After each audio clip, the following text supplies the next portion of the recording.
धनंजय गिरि जी, जिस पार्टी को मान्यता ही नहीं है उस पार्टी को आप बैठक में बुला रहे हैं तो विपक्ष तो विरोध करेगा ही ना।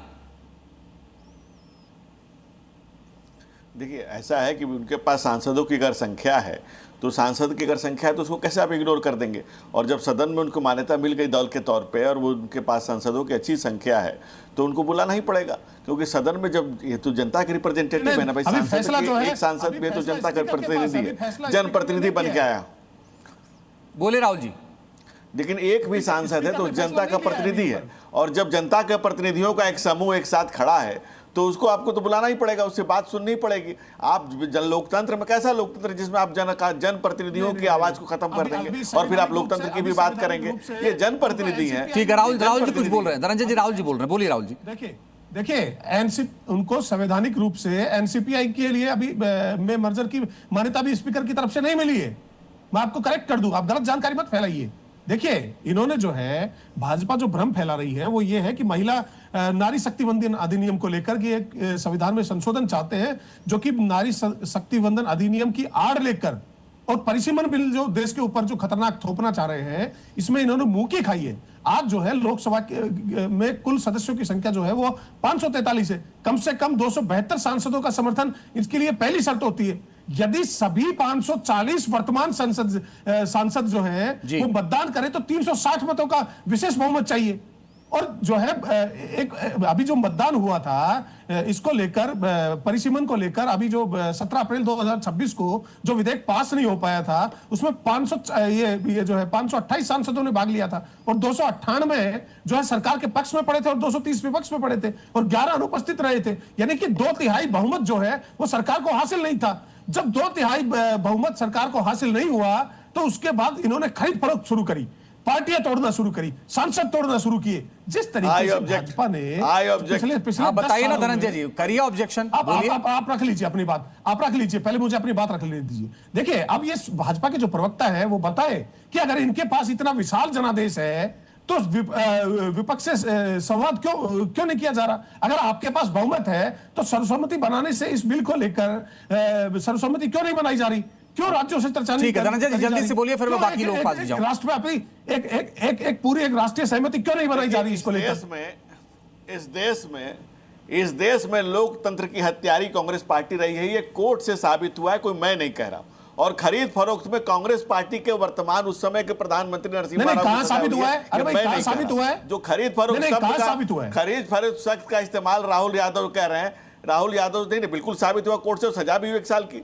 राहुल यादव जी जो कह रहे हैं, पहली बात ये समझिए कि आप वो बिल्कुल गलत बात कर रहे हैं कि खरीद फरोख्त, किसका खरीद फरोख्त हुआ? आप बताइए किसका खरीद फरोख्त हुआ?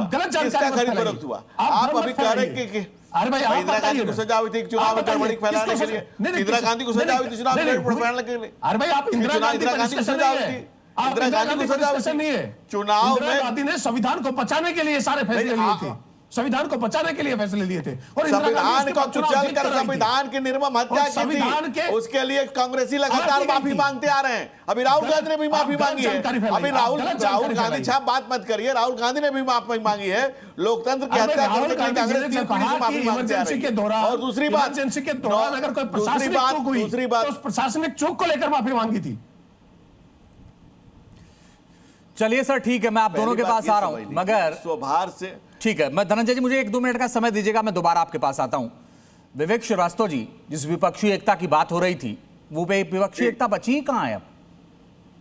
नहीं, विपक्षी एकता रहेगी। इंडिया अलायंस खड़ा हुआ है, डीएमके को लेकर के आंकलन हो रहे हैं, डीएमके से भी बात हो रही है कि ठीक है आपकी नाराजगी कांग्रेस पार्टी से हो सकती है, लेकिन आप पुराने घटक दल रहे हैं, सेकुलर लॉबी के चैंपियन रहे हैं, बीजेपी के खिलाफ रहे हैं, तो इसलिए अगर आप कोई भी इस तरीके का फैसला लेंगे तो एक बड़ा रॉन्ग मैसेज तमिलनाडु में जाएगा।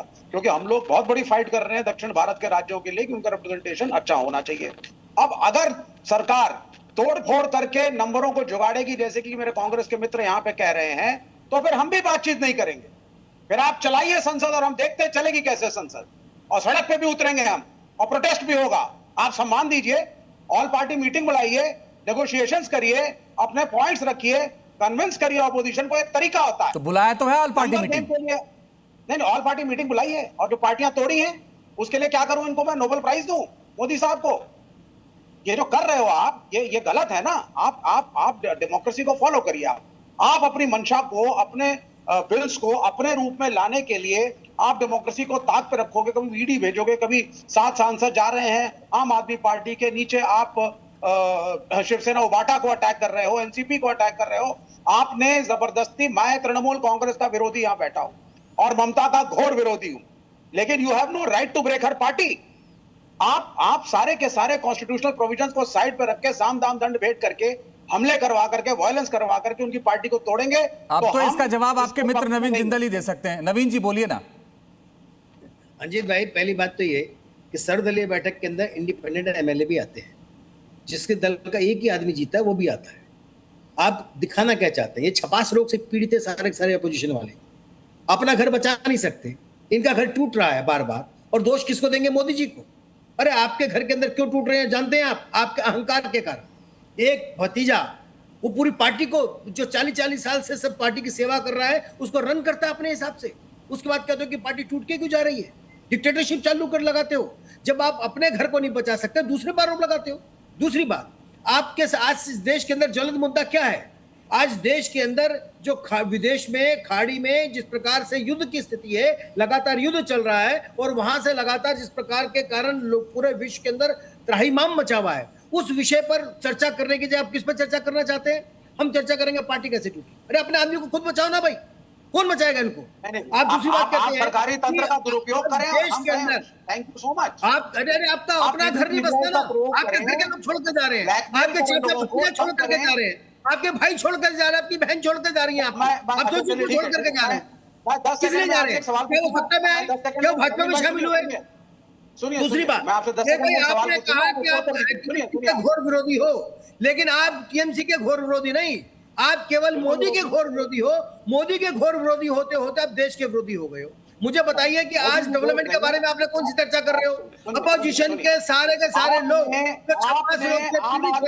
वो निकल करके बाहर आए थे मीटिंग से, दोबारा क्यों चले गए? क्या उन सांसदों को निकाल दिया क्या?